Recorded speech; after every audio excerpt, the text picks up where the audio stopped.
What's going on, everyone? Welcome back to another Movie Mates video on the channel. I'm Matthew, of course, joined by my wonderful co-host and best friend. Colin. Hey man, great to see you. Now, today, another Marvel Disney Plus show just premiered across the globe, and it's of course Hawkeye. I mean, if you've been keeping up to date with our channel over the last few months, we started at the start of the year with WandaVision, and I've worked all the way through to What If, and now ultimately Hawkeye. So similar to WandaVision, the first two episodes premiered, which was nice. I think they're close to 50 minutes to an hour long, so they're real big episodes, a lot longer than What If episodes. So loads of content for this. I'm not sure if this is the same length as WandaVision, to be honest, or if it's a shorter one like the Falcon Winter Soldier, but I'm sure Callum will know. So I'll pass over to him to explain the gist of what this show's about. Yeah, so the show's meant to be 6 episodes long, so we're already a third in, which seems very, very quick, unfortunately. Yeah, Which sort of I do think does add weight to some of the rumors we've been hearing about certain characters appearing in it, for sure. lining up with the release of another certain film. But for sake of spoilers, I won't get into any of that. It's not necessary, at least at this point in the series. We'll talk about that when the rumored appearances happen in the rumored episodes. But this show is about Kate Bishop, really. She's sort of the central character. She's another Archer within the MCU, and she's a big fan of Hawkeye. She's grown up loving Hawkeye ever since he made his sort of public debut during the Battle of New York. And concurrently with that, in the present day, Hawkeye he's just trying to get back to his family for Christmas. But Kate keeps screwing that up, and they're developing this special bond, the two of them. They run into each other, and throughout the first two episodes, we just see that bond between them develop, which we should continue to see grow throughout the remaining episodes until she ultimately, hopefully, and presumably takes on the mantle of Hawkeye as she did in the comics. Yeah, I mean, you've mentioned there Christmas. That's really at the heart of the show, which it's getting that time of year again. I do like a festive film, and this is probably the first MCU project really to delve deep into that setting, really. So that's really refreshing. And of course, you mentioned the comics there. This is another Marvel project based pretty much directly from the Hawkeye series a few years ago, with him taking Kate Bishop under his wing. So yeah, I think there's a lot to be excited for here. It's got an unusual vibe to it, in my opinion. As soon as I got 10 minutes in, it feels to me quite similar to like an Iron Fist kind of tone to me. Obviously, the quality there is different so far, but for the most part, I think with the New York setting and more of the martial arts side of the MCU, it fits more in line with the Netflix style, compared to WandaVision and Loki, which were very much MCU explosion CGI kind of things. Yeah, absolutely. And I'm just wondering, speaking to you, of course, it's Kate's destiny to take on the mantle of Hawkeye. But do you think that means displacing Clint Barton as Hawkeye? Do you think this is Jeremy Renner's last appearance? Well, it's interesting. I saw an interview today that came out, and he said, well, years ago, I think he had said he didn't want to play Hawkeye when he was 50. And of course, he's 50 now and he's still playing a character. So I'd be interested to see where the show takes Hawkeye. I don't know if they'll kill him off or anything like that, or just retire him, but I think it's always a safe bet having characters like that where you can, if time comes where you want to introduce him back in a later film or something, you can easily do that. And I think Jeremy Renner would be very down for that, to be honest. He's been in the MCU pretty much near the beginning, to be honest, hasn't he? So yeah, I think Haley Steinfeld as well is a big enough name, a big enough attraction for people that you could have her like headline her own film or headline her own TV show. I mean, Oh, she's doing it. She's absolutely. doing it now. Really, this is a very much like you said, mate, a Kate Bishop show. And we haven't seen a solo project for Hawkeye before. Do you think that the focus is misplaced on Kate Bishop? I quite like it. I feel it's quite refreshing. Usually with these kind of things, it is with this, it's quite similar to Logan. Logan very much went for the Wolverine story rather than the X-23 stuff, and I feel like this is the opposite way around, where you're getting the sidekick story told, for the most part, which I really like. It's refreshing, and it adds another element to the MCU. They're trying to build that younger audience again, I think, because at the end of the day, a lot of the younger audience who grew up with the MCU are now our age or even older. So I think that the show is absolutely spot on, and having Haley Steinfeld be the main star, and I think her and Jeremy Renner bounce off each other very well. I know we're only 2 episodes in, but I think the script's very good. I think that it's quite funny, and for the most part, I think the pacing's been quite good too. I'm excited to see where it's going. I'm sorry, I struggled to follow that as my dad is yelling in the hallway I didn't outside. even catch that. I didn't. I was Didn't where catch I that. had said something wrong, and you were like, didn't make it. I didn't hear I'm anything. just looking like, my God, Matthew said something horrible. I think this all needs cut. Pretty much the Whew, gist of what I was saying was like, Haley really Steinfeld. good so far. Yeah, really, really good. It's really good, and I like the duo and the back and forth so far is my main point. Yeah, Phase 4 does seem to be sort of the focus on the passing of the torch. We've seen Sam Wilson become Captain America, not necessarily passing the torch, but we see that Miss Marvel is this big Captain Marvel fan, and she's going to grow her own identity, but off the back of another hero. Here we have Kate Bishop seemingly stepping into the shoes of Hawkeye. Do you think that's going to become tiring? Do you think it's too much to do to sort of overhaul the entire main cast of the MCU and replace them with younger ones? Yeah, I mean, obviously the end goal seems to be to build up the young Avengers, but if you're retiring all the original Avengers, then sort of who's left for like the big, the big ticket films? yeah. I mean, it's worth noting as well with one of the next Disney Plus shows, She-Hulk. I mean, that's definitely what they're going to do there. I think they're going to probably retire the Bruce Banner character for the most part and have Jennifer Walters take over. So I think it's a smart move, but it's not something I would want to see over and over again with these projects. Like I'd like them to keep their kind of their core of Doctor Strange and Spider-Man as well, as well as these newer characters. But for the most part, I think it's a really strong way to do it.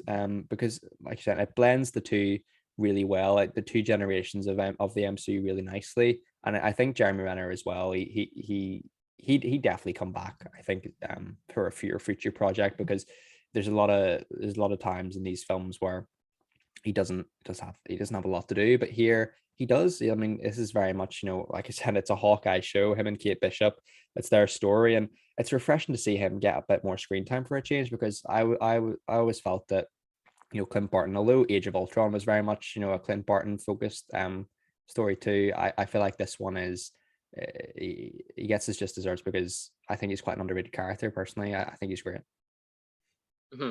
And it's a Disney Plus show, so I mean, it's not like he's going to be being paid like stupid money. Yeah, So I mean, he's yeah, probably doing definitely. it mostly for the sake of the fans, which I really respect, because he probably does have a lot of other job offers. He's probably rejecting those so that he can keep making stuff that excites his fan base that come from his time in the MCU. Definitely. And like you said, it's nice to see him get more screen time. It's quite nice, through the position of the character of Kate Bishop, that Hawk actually has a fan for once. Yeah, Because yeah, a lot of the people, around the time that there were suspicions and leaks that there was going to be a big death in the Age of Ultron, the presumption and even the misdirect within the film was that the death was going to be Hawkeye, where it actually turned out to be Quicksilver. And like a lot of people around the time were like, yeah, fucking kill him. And I'm like, we've seen him so far, but before Age of Ultron released, you've seen him in the Avengers and you've seen him for 2 minutes in Thor. Like, how are you so embittered to the character that you're like, yeah, fucking kill him, kill we him hate him? off. Yeah, And I I'm know, it's like, mad. his only significant appearance is the Avengers, where he spent half of the film under the spell of Loki, using the Mind Stone. So I mean, you really didn't get a fair indication, and Jeremy Renner didn't get a fair shot at really properly portraying the character. So I just thought a lot of the hate for him was really preemptive. And it's a feeling I've never really felt for him. Like that, this was a show I was massively looking forward to, and I'd say it might even be the one that I look forward to most. And I don't understand why. Maybe it's because it's Christmas. Maybe it's because of some of the rumors. Maybe it's because Yelena Belova is teed up to show up in the series after the end of Black Widow. But I don't know. I like Hawkeye. I like him too. He's one of my favorite Avengers. I feel, and with that, like you said, this show's going to have a lot of big characters in it. I was doing some research after trying to match up these different names of characters in the show that we're introduced to, and it seems like we're introduced to the swordsman here, or at least a version of that character. I can't remember his name. It's like Jack something. He's like Okay. the new Yeah. stepdad, I guess.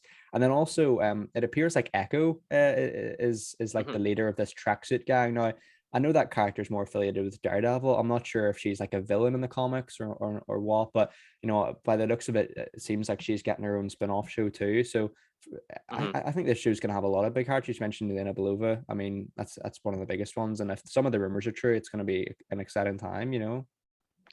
Yeah, I was thinking watching, episode 2 especially. I was just thinking, how are they going to organically fold Yelena Belova into this series? Because if you watch, Black Widow and this back to back, like they couldn't be more tonally and visually distinct. Like one's very, glossy action film, and one is sort of like a dirtier street level one. More akin to a Netflix series. And I don't know. I just think going from this, very very ground level, you know, mafia gang, and then just into, especially narratively, just you killed my sister. I'm gonna beat you up slash kill you for no reason before I let you explain. I don't know how that's gonna organically tie in. Because right now we have a very solid reason for the tracksuit mafia to be going after Hawkeye, because he appears to be protecting the new Ronin, in their eyes, Kate Bishop. But Yelena Belova, I don't know how she can supplement that story naturally. It'd have to be a completely different thing.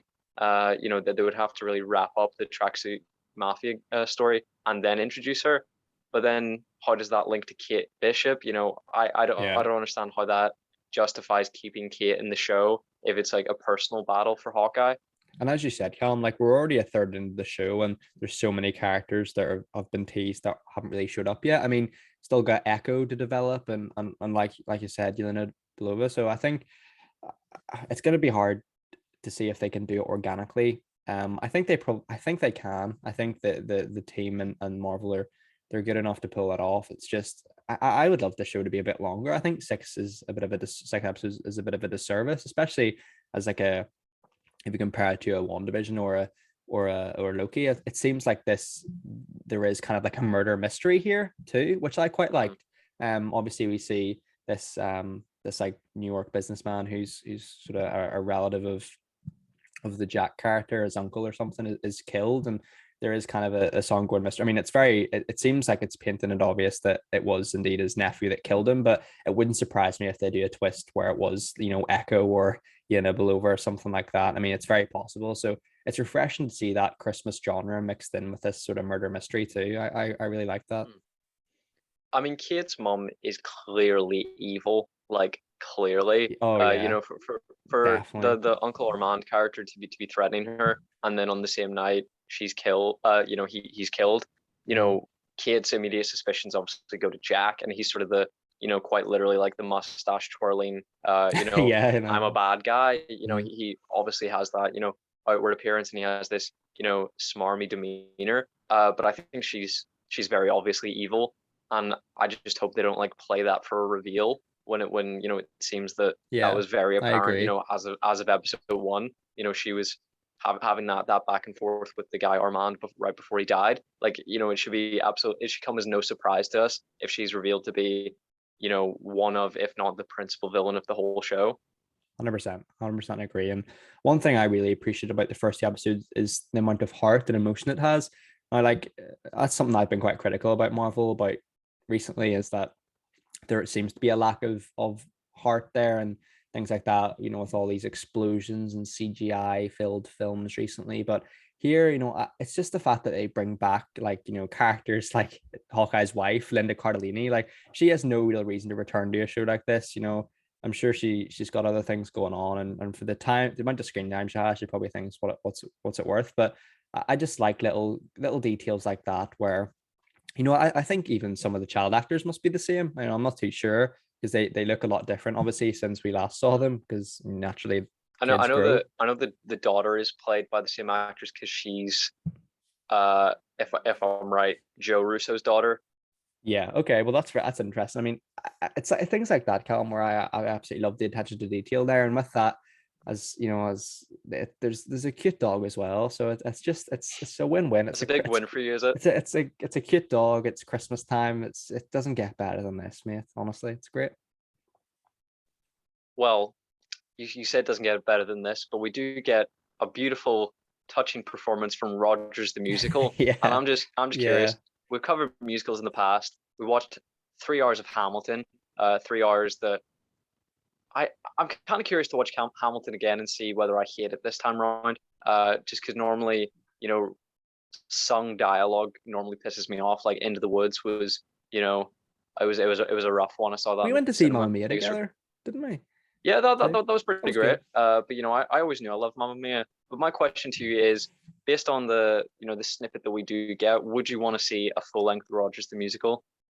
It's interesting because I don't know. I think that was a bit in the trailer, which really looked exciting. Like it looked really cool and interesting. And I think definitely, that scene is going to get a lot of attention from those, musical and MCU fans out there. Now, I think the musical number here, although brief, it is pretty good. I get the irony of, a lot of the characters, aren't supposed to look like the actual characters. That's part of the joke and stuff. And, I do quite enjoy it. Like it's very on the nose, very like cheesy humor, but I think it works for the tone of the show, and Hawkeye not being the appreciated Avenger. They poke fun at that a few times here, even though like he gets recognized in the street all the time. It seems like a lot of people prefer the Incredible Hulk or even Ant-Man in this episode. Like it's mad. Like I do think the song is genuinely good, but I think it was smart of them to build in that safety net of Hawkeye clearly hating it, so they could go, even if you the audience hates it, so does your favorite Yeah, Avenger exactly. It's Hawkeye. a good feel Or safe. if they go, you loved it, no problem, that's cool too. Yeah, So they've built in this sort of the safety net for themselves. definitely, mate. If there's any scrutiny to the quality. So I mean, very smart of them, honestly.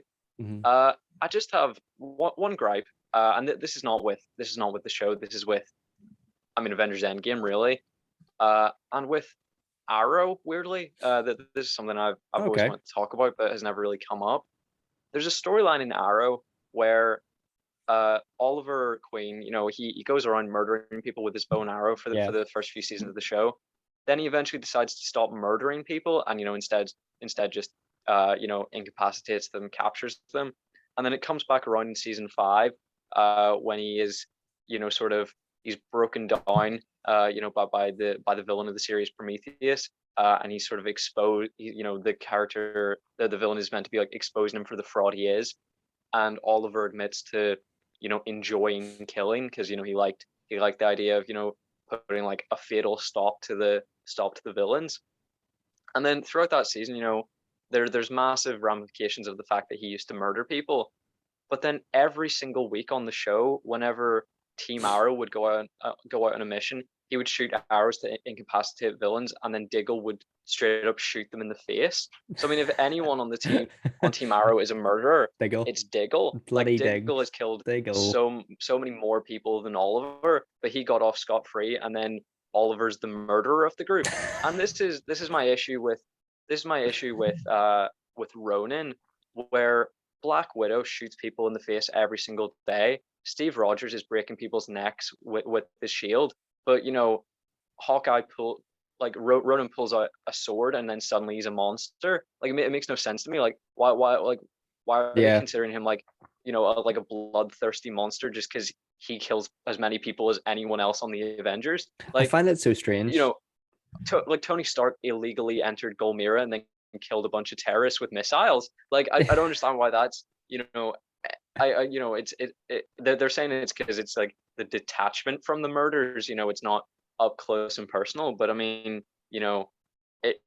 bad guys plus killing them equals the same good thing or the same sin in my mind. Yeah, I completely agree. It's interesting. Like we've talked a lot about that actually, about why it would be difficult for Marvel to introduce the mutants into the MCU because everyone loves superheroes, and I find that so strange that like I said, you've used really good examples there about these other Avengers killing people. I mean, it's hard to believe that like the Incredible Hulk, when he was first introduced in the MCU, was like this hated figure, this monster, and now like people are coming up to him in Endgame and asking him for photos. Like, how can that be okay? But then Hawkeye, He's kills a just a few. bit of a silly goose. Yeah, it's hilarious. Hawkeye kills a few mobsters and suddenly he's, Satan. You know what I mean? It's crazy. But that being said, like, I, I'm glad they're actually acknowledging that part of his story, because I feel like in Endgame they didn't quite know what to do with the character, so they kind of thought, yeah, we'll make him Ronin or something. You know what I mean? They kind of had to give him something, and luckily they've got rid of the rat tail, for goodness sake. But what I think, I think it is ludicrous that they just villainize him just for that. But I'm not. I thought him becoming Ronin anyway was a curious choice for that film, because it doesn't really make sense narratively. But I guess with his family dying and things that, or at the time he would have thought they were dead, it makes sense, I suppose. But at least they're acknowledging it. Like, it would be very easy to them to just say, "Oh, it was a bit of a mess. We didn't want to do that anymore, and we're renting it out." But yeah, they kind of bring it back here, and I mean, it seems like that's a reasonably integral part of the show so far. Like, it seems like the character Jack has the Ronin sword, and I'm not sure if he's going to become like the big bad by the end or not. But it remains to be seen. Yeah, just when you mentioned his stupid haircut, I also thought about the fact, and this only just clicked in my brain now, that he's Yeah, been wearing a jacket in every single scene, clearly for them to cover up the tattoos that he had got. yeah, Like, yeah. clearly they It's just only in can't one bother scene, I think. transferring the Yeah, tattoo onto his arms, so they're just like, just stick him in a jacket, jacket. jacket. Yeah, no, 100%, 100%, Because I mate. mean, his Avengers is uniform from the Avengers sleeveless, and in Avengers Age of Ultron, and he normally kick about in a t-shirt or whatever, and he did that in Avengers Endgame, but no tattoos to be No seen tattoo. as of Yeah, yet. I know. Yeah, I know, man. Any more points from you, buddy, on the show? Just a couple, mostly about episode 2. I do think that the moment where Hawkeye catches the Molotov cocktail may be his coolest moment in the MCU ever. It's definitely up there. It's definitely up there. I think one of the strengths of this show is going to be having Hawkeye have these badass and cool moments that he wouldn't usually get in the films.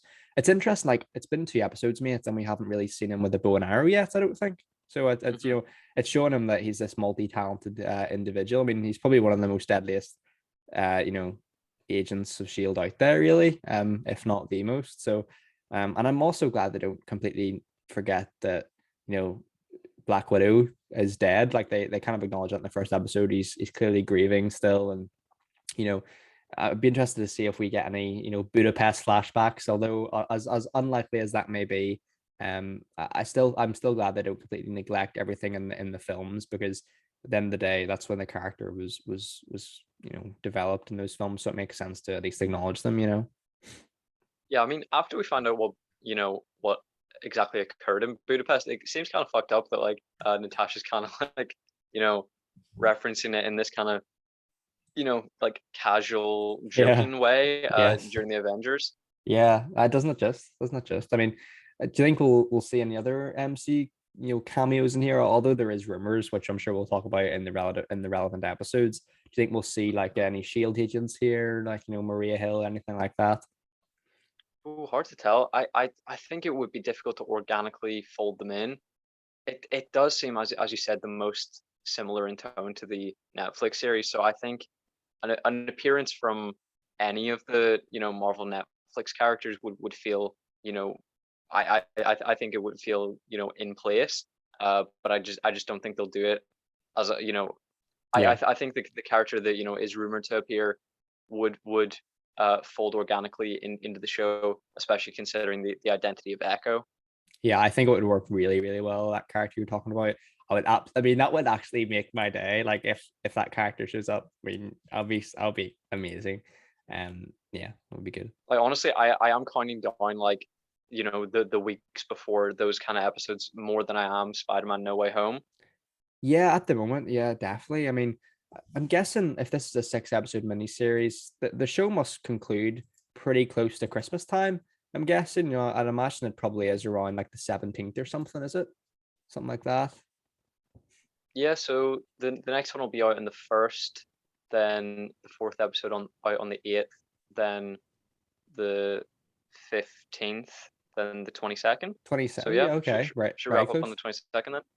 Yeah, I mean, Yeah, it'd be a good early Christmas present if we do get some nice cameos in there, you know. absolutely. Do you think now that we've established that we are a third into the series, do you think there was enough content in the first two episodes to sort of feel like the first act of that? It's funny, like I think the tracksuit gang are kind of this introduction into more serious threats that, you know, they're very jokey. They're, kicking around, having a good time, it seems.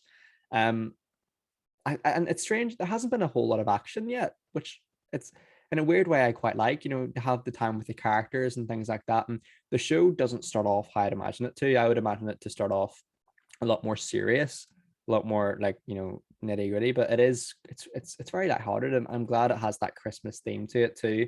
And by the looks of it, it's just going to get more and more. The stakes are just going to get higher. You know, a lot of the action scenes in the trailers we haven't even seen yet, and which is always good. You know, I'd hate them if they, you know, put all the action scenes from the trailer that, you know, are in the first two episodes.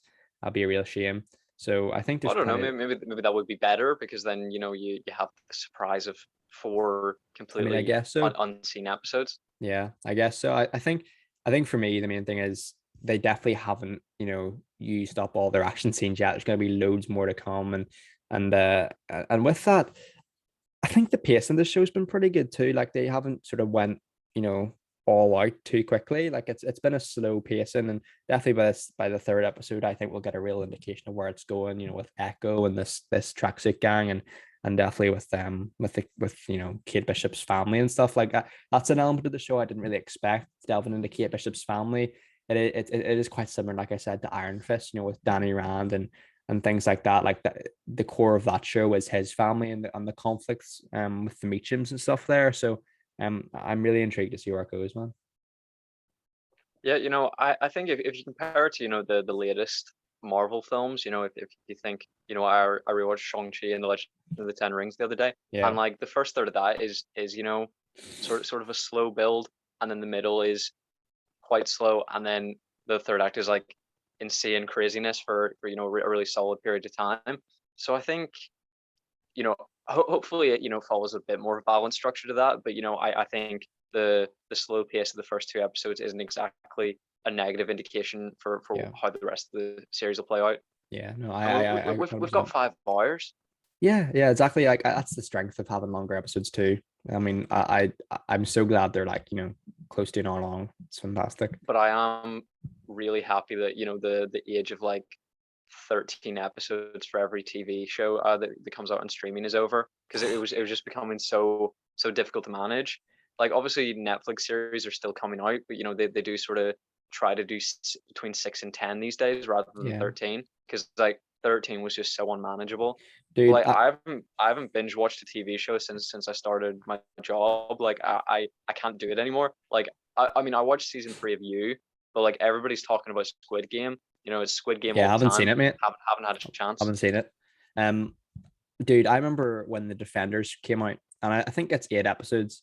I think, and Have you still not finished it? no, I binge watched that the day it came out for like 8 hours straight, Hmm. and I look at myself and think, how did I do that? I mean, that like I had a headache after that as well. Like I remember when Daredevil season 2 came out, season 3, and Jessica Jones and things like that. Like I was religious with that stuff. Like I couldn't do that, and obviously I had more time to do it then. I was just had school to worry about. But I mean, I look back and like binge watching Luke Cage and think, man, you could have I should have just enjoyed it, like instead of just rushing to get it done. But then to Yeah. be fair, back then and still now, Yeah, spoilers the were risk of everywhere. spoilers. Spoilers Yeah. were everywhere, mate.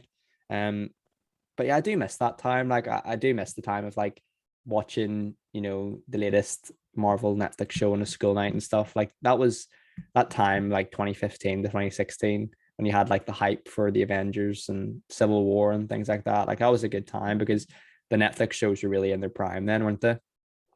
Yeah, I mean, I'm just like, thinking back to all the TV shows that I must have binge watched back Oh in the day, god, mate. like binging 13 episodes in one day. And I'm thinking maybe that's why my GCSEs were shit.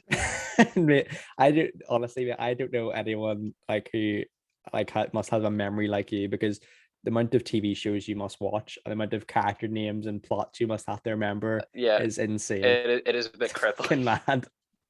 Any more points in the Hawkeye, mate? Nothing else for me. Just really excited for next week. Yeah, definitely. I think if we're gonna just do it generally as we always do with new releases, a massive hit or piece of shit, I think it's probably a massive hit for both of us, isn't it? Absolutely. Without question, I really would struggle to pull anything negative from this. I think we could have seen more, but that's more a comment on what they could have done rather than Yeah. anything that they did wrong. I don't think there was anything to criticize within these episodes. Yeah. Well, as you said, mate, really good start to the show, and yeah, that wraps up our review of the first episode of Hawkeye. Thanks very much for your time, mate, and thank you very much for yours Thank for you. watching. We appreciate we appreciate everyone who watches our videos. If you like, subscribe, shares, all that good stuff. It means a lot to us, and yeah, hopefully we'll, as I say, every week we'll be doing the Hawkeye reviews, and close to Christmas time, I'd imagine we'll do something then, and expect a Ghostbusters review too. We just saw that a couple of days ago. So yeah, hope you guys are all well. Hope your family and friends are keeping safe and well too. Take care, everyone, and bye bye. Bye.